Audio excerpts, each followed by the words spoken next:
So I really took the encouragement to talk about myself a little bit more than I normally do, but I am driving towards the topic that you read, this idea of shamanism 2.0. And another way of saying it, to put it a little bit closer to the theme of the conference that we've been pursuing, is I'm really interested in what you could call the creative imagination. And I'll be talking about the creative imagination in a number of different ways. And I mean it in some specific senses as well as a general kind of term for relating with images. And I want to start out talking about one other point about creativity. Is one of the problems with the term creativity is that especially in our culture where there's such an enormous pressure on the idea of production, on making things, on getting that stuff out there, on innovating and selling and putting it out there and making it real. And, you know, that's part of what we do in the West, make things, produce more novelty. But there's another kind of mode of creativity which is a little bit more internal. So I'm interested in the creativity that is in perception, the creativity that's in experience. A little bit more than I am in the idea that creativity necessarily means creating something. So that's an important shift. At the same time, and I think you'll see this running through my conversation, I'm firmly of the belief that it's important, particularly if you're interested in internal experience in meditation, psychedelic experience, journeys of the imagination, to remember and affirm always that stuff takes place in a world, in a place, in an environment. It's exactly what Jim was talking about with set and setting. It's very obvious with LSD. That's part of the problem.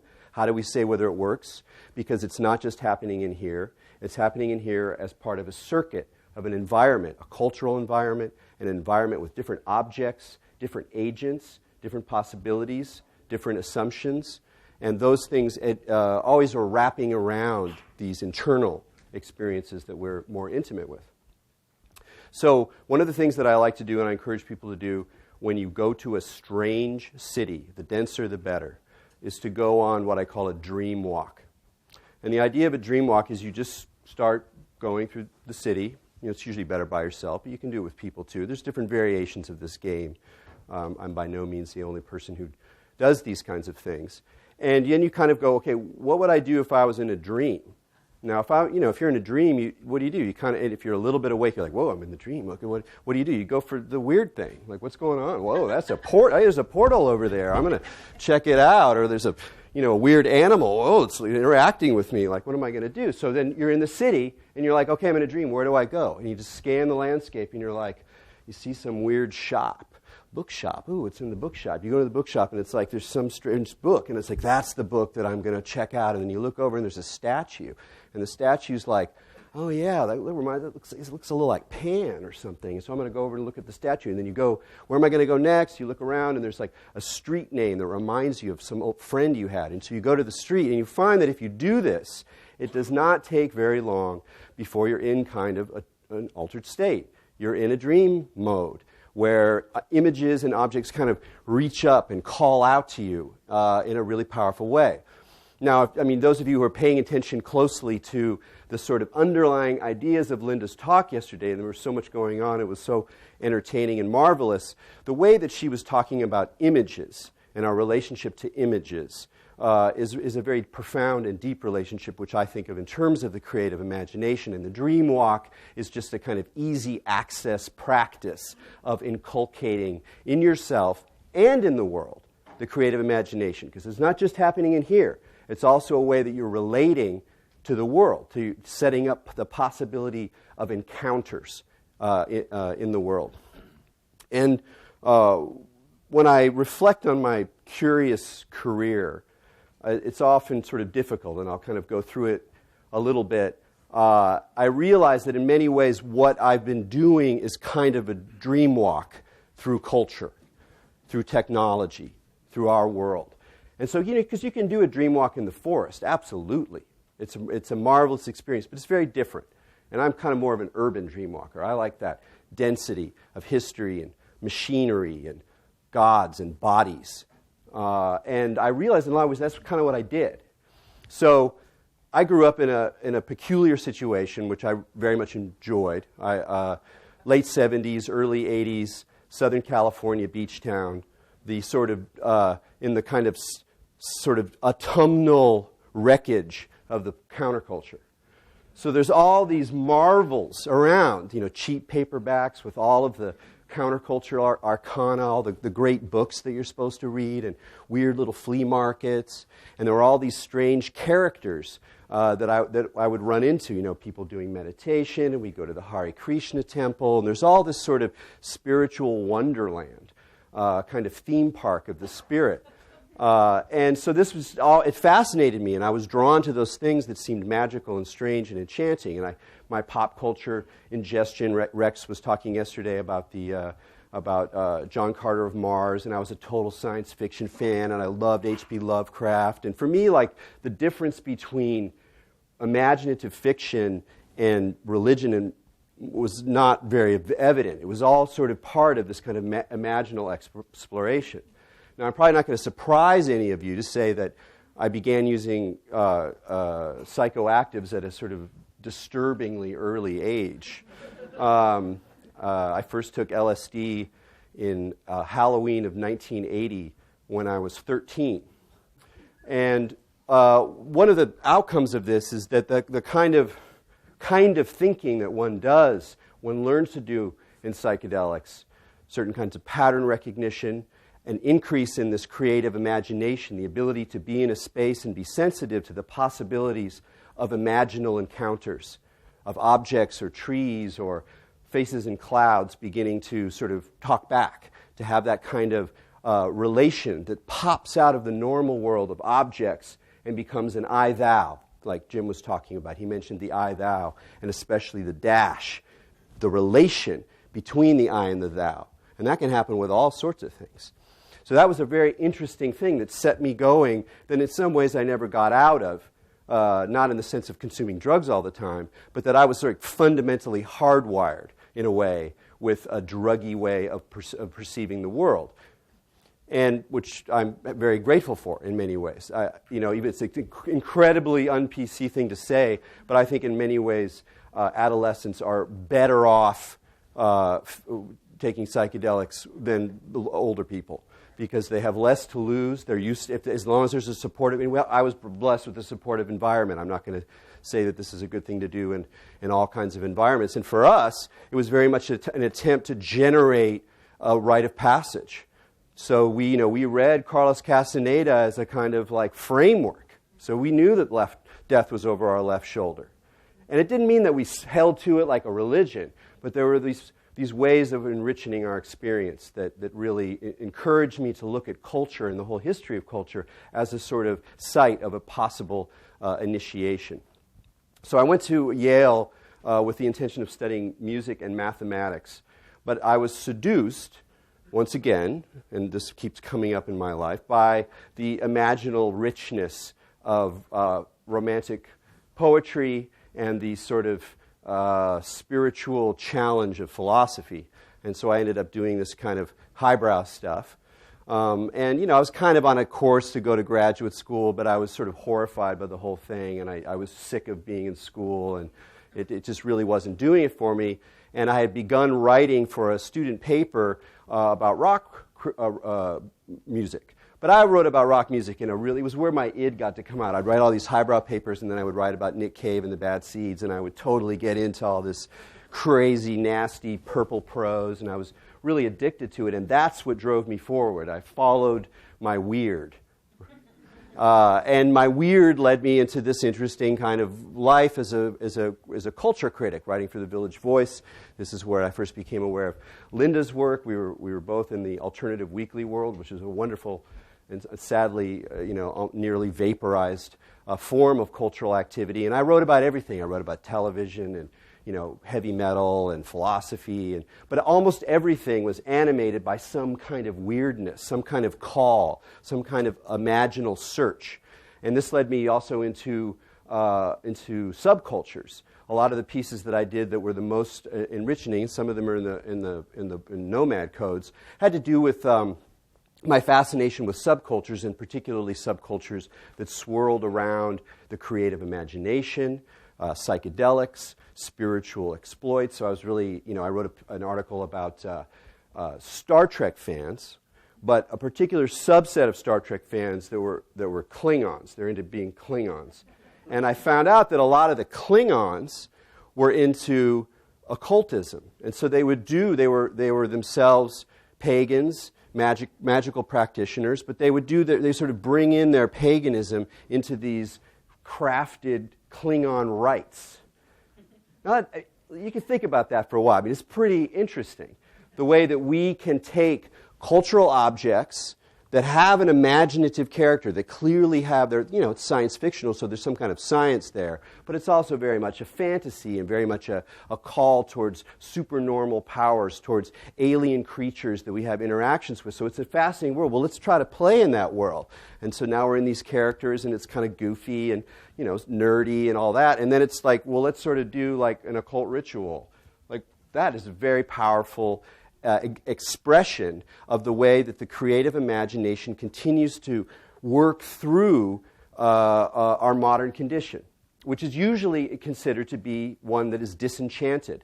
Science and technology and secularism have eaten away at larger religious ideas, at a more enchanted or shamanic way of looking at the world. But if you look with the right angle, if you're on a dream walk through culture, you can see that there are elements of enchantment or possible enchantment littered throughout the cultural landscape, and this really became kind of my thing. And I look through this stuff through technology and technocultures, the emergence of virtual reality, the emergence of the World Wide Web, the way people were fantasizing about technology, the way they had been fantasizing about technology all the way through, with the telegraph and the radio and the television. There's always these strange phantasms that surround these instruments of technology and the sort of march of the disenchanted world.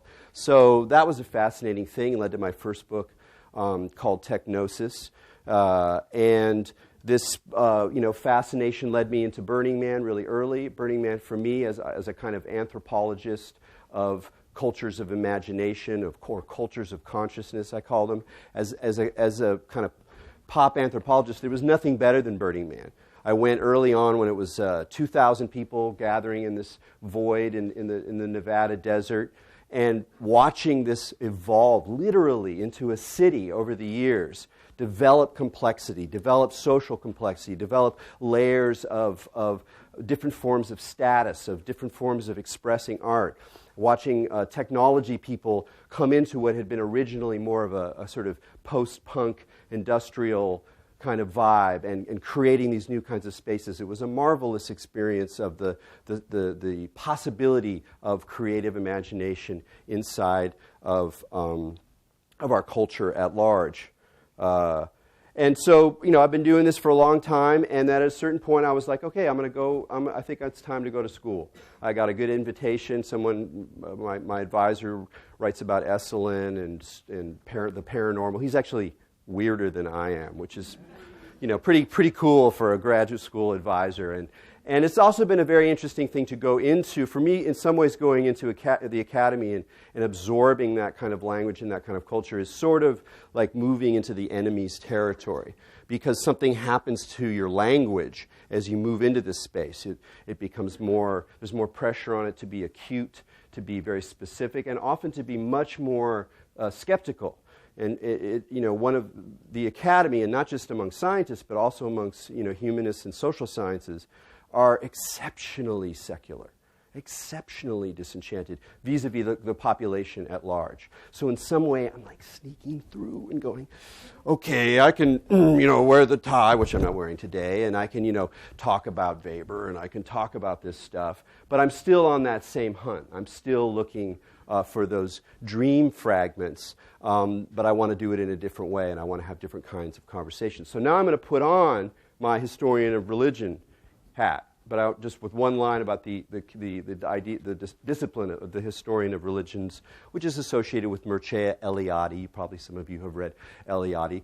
So the history of religions is kind of a bad name, because while it has to do with historical forces, I'm very, very interested in how societies evolve and how the imagination and how the gods, weave themselves into the evolution of social forms, institutions, technologies, new economies, and particularly into the West. The historian of religion school is also very interested in precisely those experiences which seem to rupture history. Precisely those experiences which have a phenomenological character that seems to call to our own experience, that resonates possibly with our own experience. So it's a very rich way of approaching it. So what I want to do now is present a hopefully not too dense encapsulation of a history of the imagination. Now, imagination as a term we use now is pretty wishy-washy. You know, imagination, you know, we might say somebody who's very creative has a good imagination, or someone who creates good, you know, sets for a Hollywood movie. Oh, it's very imaginative. You know, sometimes it has a negative valence. Oh, that's just in your imagination. It has a sense of kind of delusion or triviality associated with it. And what I want to suggest to you is that whatever the neuroscientists say, whatever the cognitive scientists say, that the imagination is a faculty. The imagination is an organ of perception. And that idea has its own rich history. And it's a history that's worth investigating. And so I'm going to do this little capsule presentation of it. So we heard about Plato yesterday. And, you know, Plato is usually the one that we talk about if you're going to talk about spiritual stuff in terms of the classic philosophers. Whereas Aristotle is usually associated with, for very good reasons, with science, with the much more material-based way of looking how objects actually behave in the world, a little bit less about the spiritual empyrean. But Aristotle had a really interesting idea about how we see things. And this goes to the heart of Linda's question yesterday, what is an image? What is an image? And they had this wacky idea that what was happening when I saw things out in the world is that there was sort of almost a kind of a ghost of the objects in the world that would enter into my eye and impress itself on my imagination or my psyche, my soul. And that thinking was, in some ways, a dance of phantasms. And that these phantasms exist in our heads, and that's sort of how we interact with the world at large. And Aristotle was not interested in like drifting off into la-la land. He wanted to think and come up with answers. And he was very aware of the deluding potential of phantasms. And yet he affirmed that when we think with phantasms, these animate images. This became a really good way of thinking about certain elements of what we would now call psychology. There's a whole sort of discourse around love. What happens in passionate infatuation? Passionate infatuation is such an altered state, and it's so powerfully imaginative. And so what they would talk about is that the image of the beloved would enter into the mind and essentially vampirize it. It was like a spiritual takeover. And once you were caught, you were screwed. There wasn't anything that you couldn't get out of it. There wasn't any way to do it. So there was this sense of the image being animate and having its own thing to say, its own way of relating to you. And this idea of the imagination as a kind of, as an image charged with eros, is a very powerful way of thinking about this story of the creative imagination that I'm laying out for you. One of the things about the Platonic worldview, which very much fused into these notions of the psyche and the imagination that also came from Aristotle. But one of the notions from this Platonic worldview is that the world itself, the connections that sustain all the linkages that make up our experience, that link our world to the heavenly world, that all of these things are animated by eros, by desire.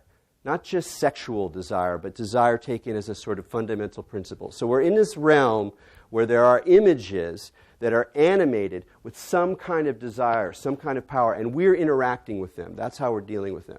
Well, you might go, that sounds a lot like magic. And, well, yes, it does.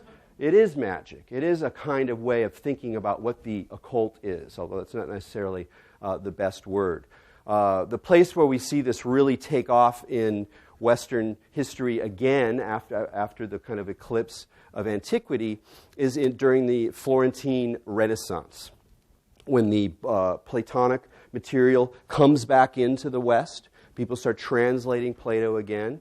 And along with this sort of Platonic influx, there's the emergence of Renaissance magic, which in some ways, in many ways, begins a line of occultism and magic and mystery religions in the modern West that goes currently to today. And again, what people were working with this magical mode was precisely relationships with images that were animated by Eros and that were mediating between the self and the larger cosmos. This idea of mediation is extremely important with the imagination. And here I'm going to give you another version of that Platonic story that comes more from Islamic mysticism, which was dealing with this Platonic material, dealing with Aristotelian material into the Middle Ages, and it was really from this Islamic sources that the West once again got Platonic material. And in this idea, in this view, the imagination has a central role. And the question that's motivating it, again, this idea of imagination as an organ of perception, is what happens when you see God? What happens when there is a theophany, is the technical term? What is happening when you see God in the burning bush? So what is the burning bush? Where are you seeing that? Is that the world? Is that the normal world, or is it another world? And they said, yeah, it's actually another world. It's the world of the images. The mundus imaginalis, is the great scholar of this material, Henri Corbin, calls it. The world of the imagination. And what he was arguing was that in this kind of mystical way of looking at the imagination, it's not just that the imagination is an organ that perceives a different world. It's in that different world. The world and the organ come together at the same time. At the same time. And you can describe that as, that's because that world of the imagination already exists in the mind of God, which is the traditional way. Or you can say, actually, it's about producing, creating the context for the emergence of that eye of the imagination, which can have theophanies, which can see angels, which can see burning bushes. But there's always a world behind that world. It doesn't end with the world of the images, the world of the imagination. The images mediate between our corporeal, limited way of moving through space and time and the beyond, whether we think of that as the absolute, whether we think of that as the ideal Platonic forms, whether we think of it as the infinite, which is a very good context. Scientists have to deal with the infinite. It's always nice to keep the infinite in your metaphysical pocket. Talking to people who don't like that Platonics. No, there's no God. There's nothing like that. But there is the infinite. Sorry, mathematicians. Oh my God, it's a problem. And then you have these infinite sets. There's different infinities. I mean, it gets crazy out there in a very psychedelic way. So always remember the infinite. So I'm going to, here we go. We're going forward. Capsule history. Is this too much? No. Yes? A little bit? No? Okay. Okay, so we're going to go more. Okay, so now we're going to move forward a little bit. You guys have probably heard about Immanuel Kant. I'm not going to go into the whole thing. It's like, oh, God, heavy German philosophy, whatever. But there's a great way that Kant thought about the imagination that was extremely influential on our world. So what he was dealing with was the problem of how do you explain how sensory experience mixes up with the categories of perception that organize the human mind, because remember, Kant was saying, look, whatever the real reality is, we organize things in terms of space, in terms of time, in terms of causality. There's no way out of thinking in terms of space and time and causality for us, for our human minds. Who knows what reality is? That's what Kant's saying. Okay, so you have these things, space, causality, and then there's sensation coming in. But how does it become like this one thing that we experience, this continuous, flowing, emergent, interwoven oneness of our experience? And Kant said, that's the imagination. What the imagination does is it synthesizes all of the elements of our experience and produces this perception of an integrated, holistic world. That's kind of a cool way of thinking about the imagination. A little different than it's just your imagination, kid. But why that's really important is that idea strongly informs the Romanticism and Romanticism's idea of the imagination, which in many ways we still deal with. It's still in our culture. It's still our whole idea of the tortured artist who's wrestling and then has a kind of romantic eureka moments of perception and then puts that into a poem or an artwork. That whole idea of the kind of creative artist and his or her relationship to the creative imagination comes out of this romantic notion of the imagination as a fundamental factor in how we put the world together. Now you can be a little cog-sci about this. This is a little dab here, which is the notion that when we are dreaming, we are constructing, the mind on some level is constructing and building a world. And when we are awake, our mind is also kind of constructing and building a world. And that many of the systems that are doing that are the same. It's the same thing.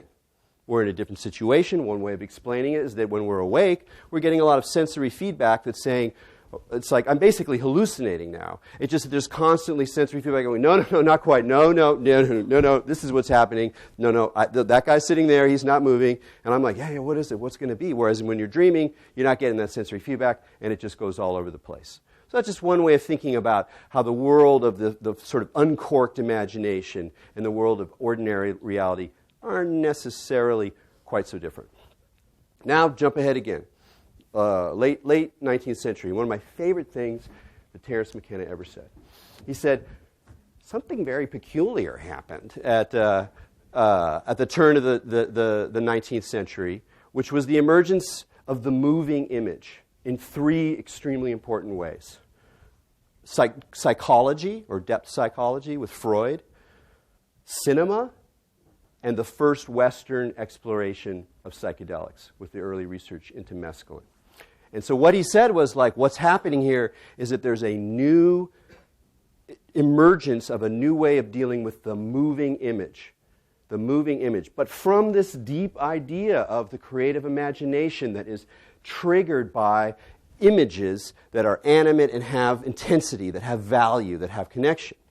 So with depth psychology, you got Freud diving into and creating a new model of thinking about the unconscious. Now, Freud didn't just come out of nowhere. There was a whole century before him of people plumbing what they would call the subconscious to find other characters, other personalities, other powers, other visions. There was a whole bunch of work, some of which was very mystical and went into spiritualism, and some of it which was very grounded and went into psychology and psychophysics. So it was this weird mix where people were discovering that there was this world of animate images, of figures, of other realms, of other memories, of other personalities, and trying to figure out what to do with it. But Freud, effectively started a new way of thinking about this with his idea of the unconscious and the way of thinking about dreams as these encoded resistances to conflicts and problematic desires. But it made for a very rich way of engaging this world of images, which one generation later, with his student and then very much former student, Carl Jung, we have a robust re-expression in the modern world of the creative imagination. Jung himself, of course, went through a period of, let's just call it, creative psychosis, when he was dealing with animate images, having conversations, being initiated, moving through different levels of reality, falling apart, talking to himself. He was really out of it. And then out of that experience, he came away with the seeds of all of his major concepts. So he went through a profound, long-term visionary experience, which we see reflected in the Red Book, out of which came his psychological ideas, which are in many ways a modern way of engaging these archaic phantasms, these deep images, and the practice in particular of active imagination, which he would generally start people working on when they were pretty deep into therapy, is very much a way of a technique or an introduction into your ability to move through, manifest, trigger, encourage, hunt for this imaginal realm. The difference between Jungian active imagination and, let's say, occult pathworking is pretty thin. In an occult pathworking situation, and these were also techniques that were developed around the end of the 19th century based on earlier esoteric practices that went back to that Renaissance moment of magic, but I've kind of skipped that whole sort of underground development of esotericism and magic in the West. Which is always important to remember, particularly if you're interested in the mysteries, because we have an idea of the West as being like, capitalism and science, and then religion is fighting science, and science wins, and there's more capitalism, and it's a kind of grim tale in many ways from the perspective of the imagination. You have little artists over here going, we're making cool stuff or whatever. But there's also a really important and influential current of esoteric and magical thought, which you can think of in terms of the creative imagination. If you're kind of, the occult, I don't know about that. But what these people are doing are moving into and practicing with the potentials of our imaginative experience.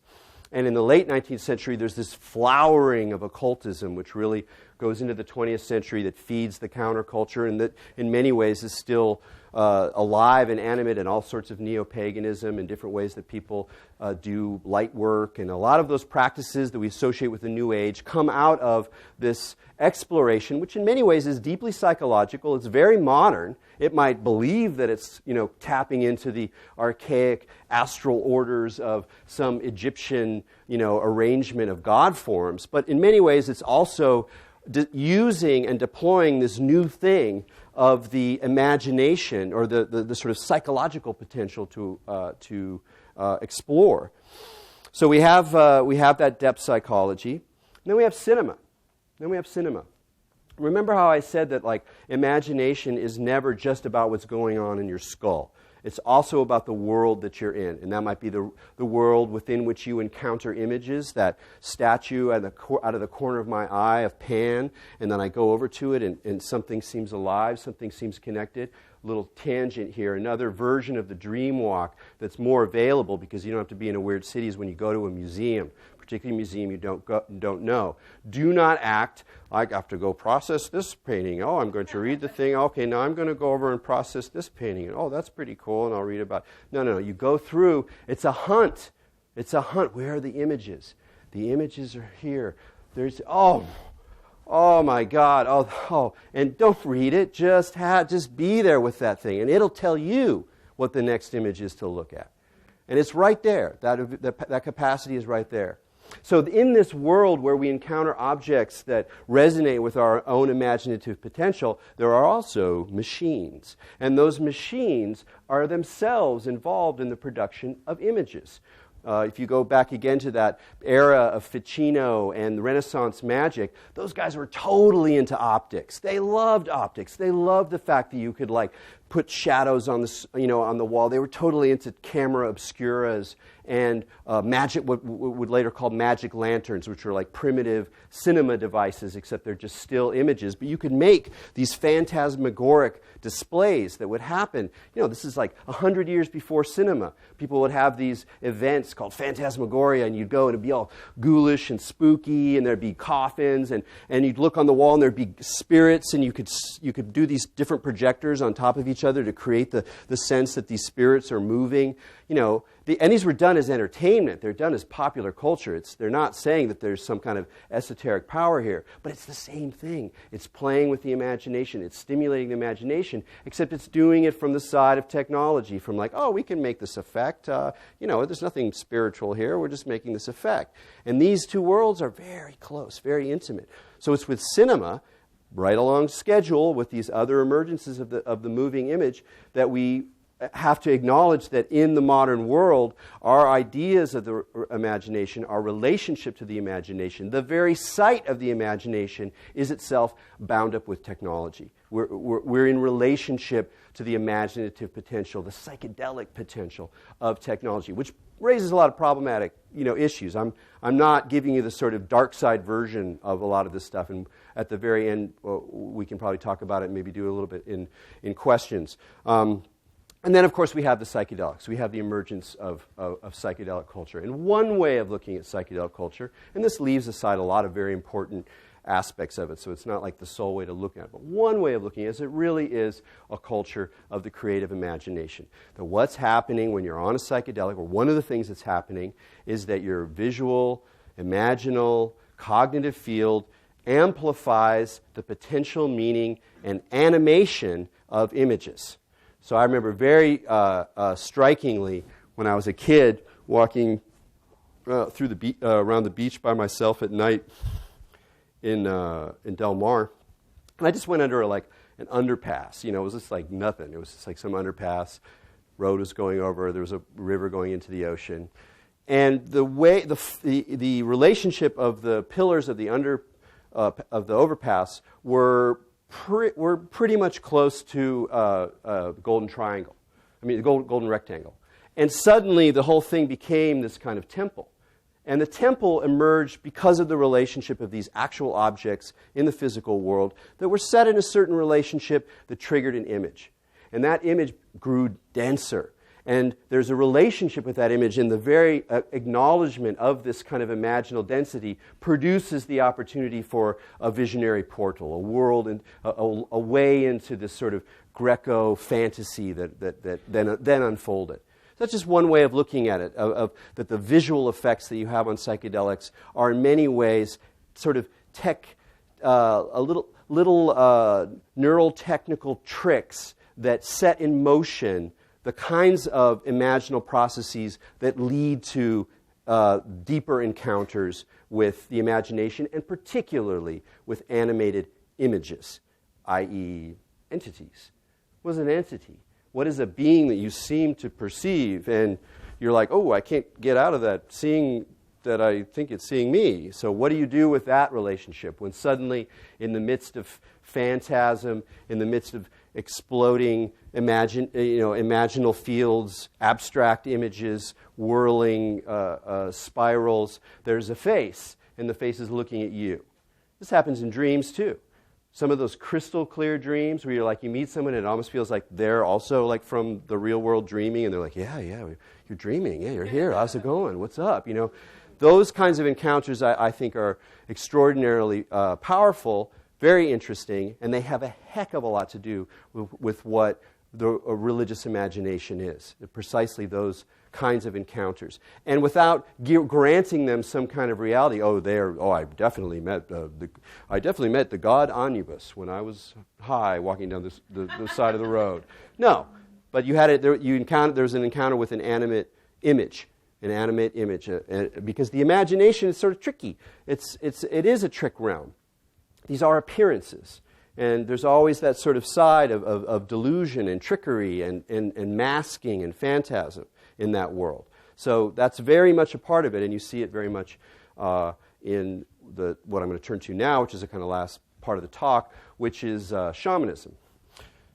And, shamanism is so hip and hot right now. But you got to say that in the history of modern psychedelic culture, as soon as psychedelics kind of entered into thinking people's lives, there was this question of how do we map this? What are the resources that already exist in culture and literature to try to sort of organize this phenomenal experiences that seem to kind of interact with our own mindset? So, it's probably better to be loaded up with certain kinds of holy material when you go in here, because you're probably more likely to kind of drive it in a holy direction.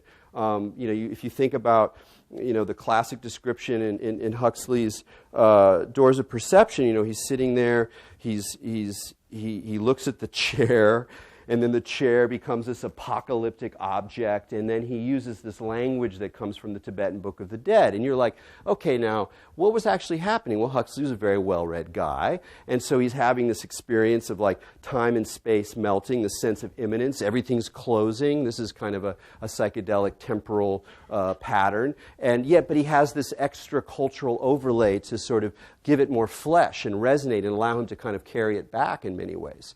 So there's this, how do we use cultural materials to kind of organize and shape this experience was a modern question. Timothy Leary and Alpert, we heard about, and Ralph Metzner, they turned to the Tibetan Book of the Dead, and they did this really goofy but really influential book, the Psychedelic Experience, where they took the Tibetan parts of the Tibetan Book of the Dead, and they said, this is a model for what happens on psychedelics, and you can use it as a guidebook for your own experience, which tons of people did, because the book came out just when LSD was melting into the underground, when more and more ordinary people who weren't university people, weren't necessarily well educated, were starting to use these materials, and they're like, what the heck is going here? This is a guidebook. You're going through the bardo. And like, okay, ego death. Okay, ego death. Let's try that out. Whoa, that's heavy.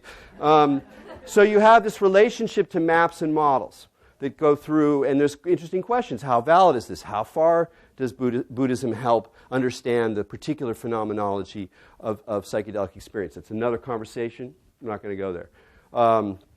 Fascinating. But talking about shamanism, which is now the model that we use, that's the one that people kind of think about when they're turning to a cultural, religious, anthropological sort of source in order to understand or model or map what's going on in these experiences. And so there's a whole fantasy about the shaman and oneness with the nature, and that ayahuasca, plugs you into the planet mind, and all this kind of religious material that's full of longing and full of the sense of imminent collapse of the world system. And there's a lot of heavy stuff going on there. I want to talk about shamanism in just a little bit different way, because I think it's more helpful in many ways than the large idealism and the kind of the ideas of nature that go on with a lot of that kind of thinking. So let's think about nature in a slightly different way. And the ideas I'm going to present now are best expressed in some work by a anthropologist named Viveros de Castro. And if you are interested in this kind of stuff, I highly recommend that you do some web searches. He doesn't have a lot of stuff in English, but there's material out there. And he talks about shamanism in a way is it's a subset of a larger worldview. Shamanism is not the religion of Amerindian people, from the Amazon all the way up through the northern part of the continent. It's something that we could call animism. It's kind of a dangerous word, but I'm going to go with it for now. So it's really important that shamanism is a subset of a larger worldview. So he's talking about this worldview. How do we characterize this worldview? And it's not about the specifics of individual cultures. Of course, there's different expressions. There's vast diversity in tribes throughout northern, southern America. But there are commonalities. And what De Castro talks about is something called perspectivism. Perspectivism. So here's the idea, is that we're people. We're human people. We see the world the way we see it. We make beer. We put on makeup. We're people. We're cultural people. The jaguars are people too.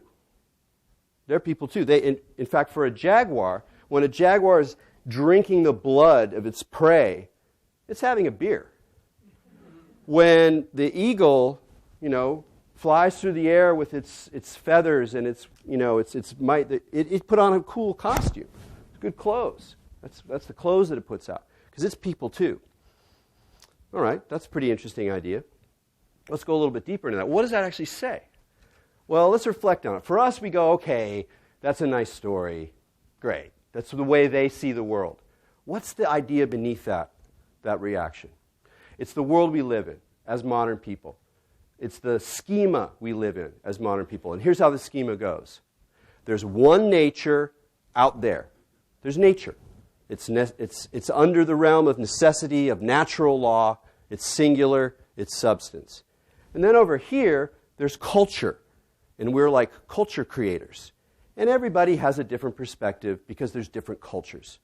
So that's the multicultural world we live in. There's one nature, and there's all these different perspectives that are spread through different cultures. Now, let's take it a little bit farther. Does that make sense? We're good with that? What is the relationship between nature and culture in this model? Well, our dominant idea is that relationship is part of nature.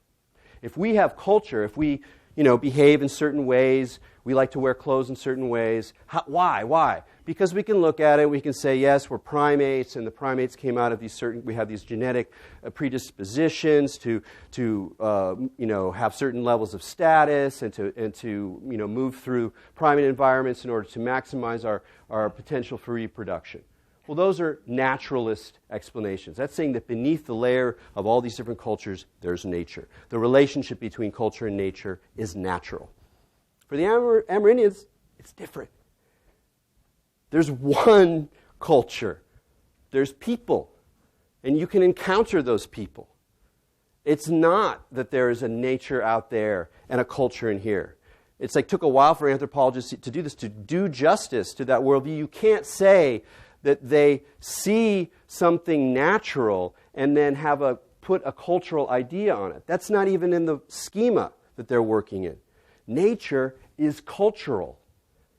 The relationship between human beings who have a culture and nature, objects out there, that relationship is cultural. It's mediated through culture.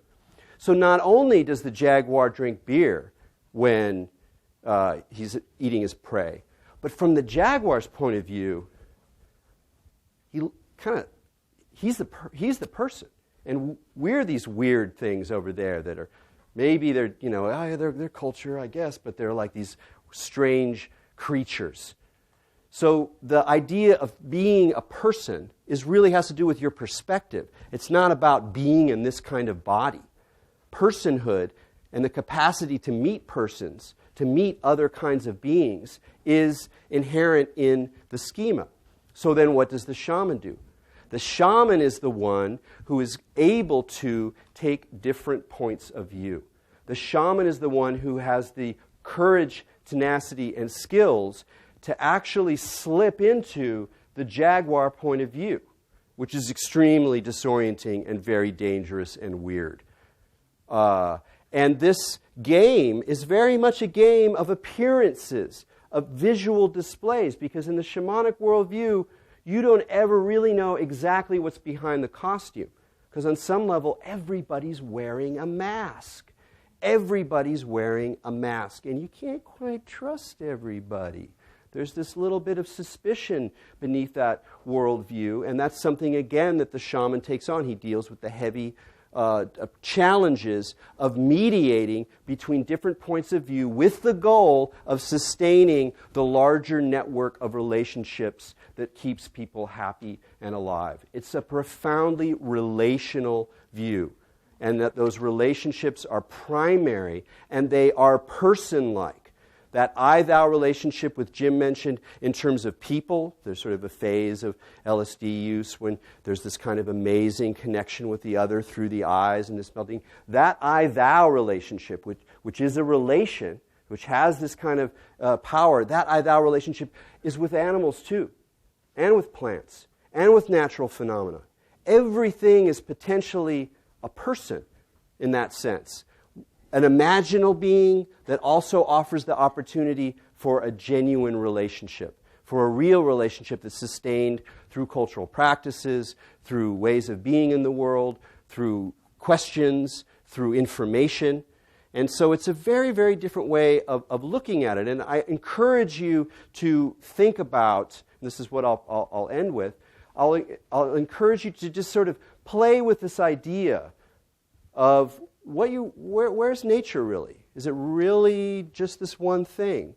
What actually happens? What are the potentials for images? And not just nature, meaning the trees and that idea of nature. In fact, in many ways, nature is a bad word. In many ways, it's better to think in terms of there are machines. There's trees. There's animals. Nature can get in the way as a concept. And that all of these relationships that we're always embedded in, that we're always reimagining, have within them the potential for this kind of relational encounter. And I think it's precisely the ability to move between these different perspectives, to open up the possibility of those multiple relations that we are called upon now to navigate the incredible complexity of our historical moment. So, thank you very much.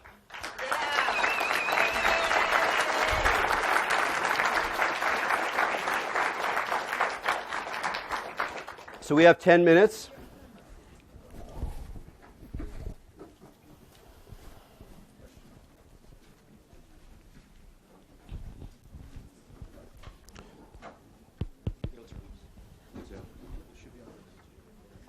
Hi. Oh, am I starting here? Okay. It strikes me that we may have a version of animism at work in our current culture. I mean, as a perspective, a way of looking at it. And in this worldview, it's not just animals that are animate. We say this buried mineral, these buried minerals like fossil fuels are animate. And they are driving us to burn them up as though they're a spirit and we can't resist them. Mm-hmm. It seems to me this is actually the underpinning of our culture. Mm-hmm. We can't resist these things because they drive our consumption of them. Mm-hmm. And it seems sort of problematic. Mm-hmm. What I see you doing, what I see you describing in contrast to that is a play. Like you talk about going to the museum, and you're choosing to let this thing, you're playing with choosing to be a cause, in a sense. I'm going to be cause of going to this museum, and then I'm going to let the museum pull me along. And it seems like, I just wonder if you have any comment on that, because it seems like we get in trouble when we say that the thing out there is controlling us and we're all helpless here. No, it's a really great question, and that gets into some of the dark side stuff that I refer to. I think that the answer that's coming to my head, there's another person that was really worth reading named Bruno Latour, and he wrote a book called On the Modern Cult of the Factish Gods. It's a beautiful book about how his whole trip is to look at our modern situation as being just as anthropological as all these other situations. We pretend that we are free agents who are manipulating a disenchanted world, but we're actually completely involved in all of these sorts of networks of relationships that are profoundly animist. This idea of oil is key.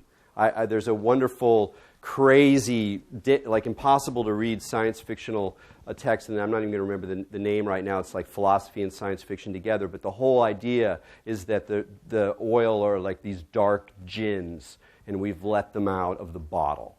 And, there we go. But what Latour says, and this is really interesting, and this also challenges our idea that we are free agents, that we're not always already embedded in networks of relation, is that we are always serving somebody. We are always in some kind of relationship of a tricky exchange of who's in control. Am I in control? Are you in control? It's actually hard to say where the control is. You can't say that's in control or this is in control. It's a circuit. It's a feedback loop that's going out. That's doing its own thing. But how do you move through that? You go for the good relations. You go for the relationships that seem to sustain, that seem healing, that seem helpful, because there's all sorts of extremely dark relations as well, and some of them we have no choice but to live in, because there's a kind of, in this magical frame of mind, there's a kind of demonism or a set of pacts that were made by the modern world. The modern world made a pact with fossil fuels.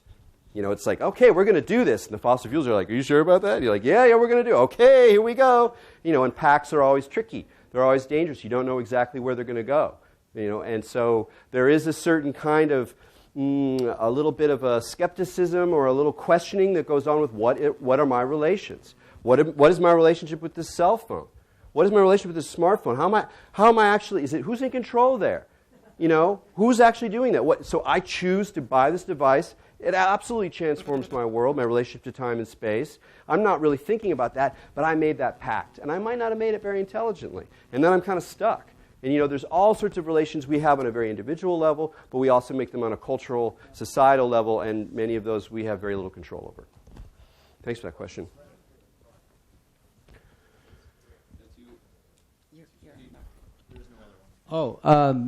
The end of your talk reminds me of Eliade, The Sacred and Profane. And when I read that material, it opened up a new world for me. The notion that spirit is in everything, and more recently, I understand theory of mind, is what's operating. That's my take on it.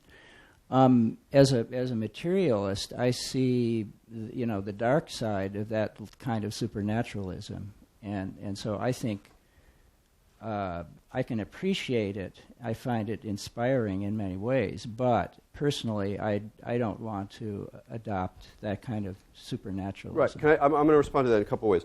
One is that, and I don't have time to do it now, is that I think you actually can account for everything I talk about in a naturalist frame. I think you can do that.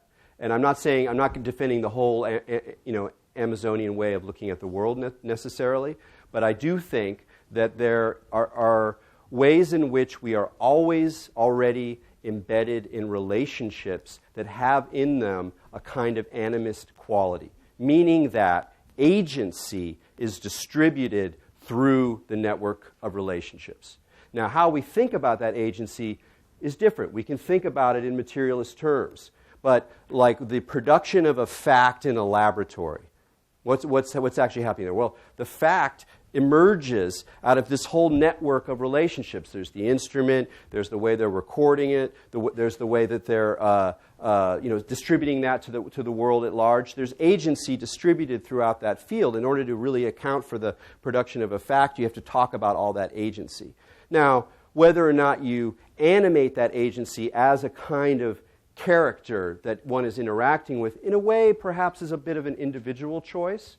But I do think there are ways to account for our relations that have that animist characteristic to them that can be redescribed in perfectly naturalist terms, in systems terms, with certain ideas that you grant within a psychological space. I mean, I don't have time to do that now. But I really appreciate the idea, and I just want to throw back the idea that what I've said isn't really a defense of supernaturalism, because the very idea of the supernatural rests on the idea that there is a single nature that's out there, that's singular and under the realm of necessity, and that we're over here projecting false ideas on top of that natural sphere that then we say that's supernatural.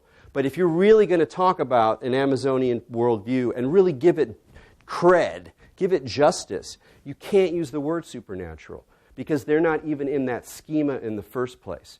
How productive that schema is, how true it is, you get into issues that are complicated, but they're not really about relativism. They're about something else, but it's subtle. But thanks so much for that question. I think I have time for one more, probably. Hi, thank you, Erik. That was a great talk. I was curious to know if you see the world's current events as a sort of cultural ego death, and with the rise or adaptation of a machine intelligence, whether that's thinking or nanotech or biotech, if that's kind of highlighting the shamanic perspective, and maybe that's like a way to concentrate the I-thou relationship to machine or what really makes us human, or if that blends at some point, and I don't know what your thoughts might be on that. Yeah, you gave me the big enchilada there, and I have to admit I tend to quaver before the big confusion on the horizon. What is it? Because all the things are going on, those are going on, other things are going on, but I do think that there's a reason that the shamanism is such a popular model, and it's popular even in academic discourse. Like more and more people trying to figure out what's going on with this sort of way of being, and I do think it's because it offers a way of being in relation to the quasi agents in our environment that is just more true, more accurate, more resonant, more productive, a way of seeing the world, not just in terms of nature. So I'm not talking about like because nature's so threatened, the spirits of the forest come out and the shamans are communicating the spirit of the forest and reminding us that nature's really in the house and that we can't just go on being stupid monkeys. That, I think, is totally a powerful cultural narrative that I ascribe to in many ways. But what I'm talking about here is something different, which is really a way of being in the world that involves these relationships, including relationships to machines. And that the machines that are coming down the pike, our relationship, as they get more and more judgment in them, more and more agency in them, they make more and more decisions, all sorts of scary, freaky, weird stuff is going to happen. And in some ways, we're going to be in an animist environment where there's little bits of intelligence and agency all over the place that are making decisions that we're interacting with. And, let's hope that we're able to sustain the networks that we enjoy as human beings in the midst of that worldview. But I think that a shamanic way of looking at that in some ways is a lot better than the old story that I'm a human agent who has control over these technologies that are just driven by natural law. It's like, no, man, that's a ruse. That's a ruse. So that's my response on that one. I think that's it. Thank you.